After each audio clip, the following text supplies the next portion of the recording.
క్షమాపణ కోరుతూ మరి ఈరోజు మా జిల్లా అధ్యక్షురాలు పద్మక్క మరి నా తోబుట్టు కంటే ఎక్కువ చూసుకుంది గతంలో. అయినా ఇందాక మా తమ్ముడు చెప్పినట్టు క్షణిత ఆవేశంలో పార్టీని వీడి మరి వెళ్ళవలసి వచ్చింది. అప్పటి సమయంలో కొద్దిగా తప్పిదం చేసినాం కాబట్టి మనస్ఫూర్తిగా మరి ఎలక్ట్రానిక్ మీడియా, ప్రింట్ మీడియాను మీ అందరి ముందు నేను నాతోటి వచ్చిన కార్యకర్తలకు మరి అన్నదమ్ములకు అందరికీ నన్ను క్షమించమని వేడుకుంటున్నా.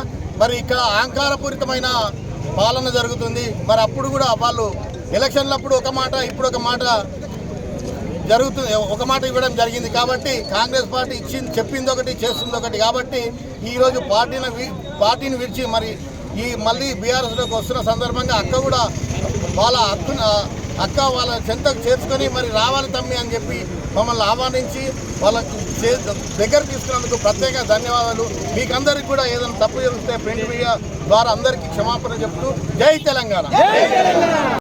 పెద్ద తప్పును సరిదిద్దుకునే అవకాశం కలిగించిన మన బీఆర్ఎస్ పార్టీ మన జిల్లా అధ్యక్షురాలు పద్మాదేవేందర్ రెడ్డి గారికి, మా మండల అధ్యక్షులు రాజన్న గారికి కృతజ్ఞతలు తెలియజేస్తూ,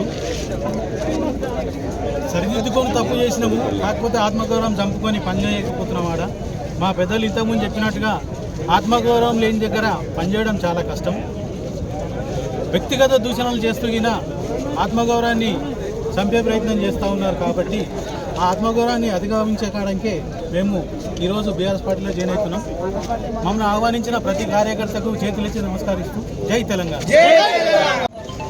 గతంలో కాంగ్రెస్ పార్టీ చెప్పినటువంటి కల్లబొల్లి మాటలు నమ్మి పార్టీలోకి చేర్చుకున్నటువంటి వాళ్ళను మళ్ళీ ఈరోజు తెలంగాణ పార్టీలోకి వాళ్ళు చేసినటువంటి పరిస్థితులను చూసి మళ్ళీ తెలంగాణ పార్టీలోకి వస్తున్నటువంటి మా అన్నలైనటువంటి జీవనన్న కానీ, నరేందర్ అన్న కానీ, రంగన్న గారి అందరికీ కూడా మేము ఘన స్వాగతం పలుకుతున్నాము. తప్పకుండా మేమందరం కూడా ఒకే తాటిపై ఉండి పూర్వవైభవాన్ని తీసుకురావడానికి మేమందరం కూడా కలిసికట్టుగా కృషి చేసి వాళ్ళందరినీ కూడా మేము పూర్తిగా ఆదరించి తప్పకుండా భవిష్యత్తులో ఏ రకంగా అయితే తెలంగాణ ప్రభుత్వం అంటే తెలంగాణ ప్రభుత్వంలో ఎలాంటి పరిస్థితులు ఉండేనో మళ్ళీ పూర్వవైభవానికి మేమందరం కూడా కృషి చేస్తామని తెలియజేసుకుంటూ, వాళ్ళకు కూడా తగిన గుణపాఠాన్ని తప్పకుండా తెలియజేస్తామని కూడా మా కలిసికట్టుతున్న ఉన్నటువంటి తనాన్ని వాళ్ళు చూసి అప్పుడు వాళ్ళకు అర్థమవుతుంది.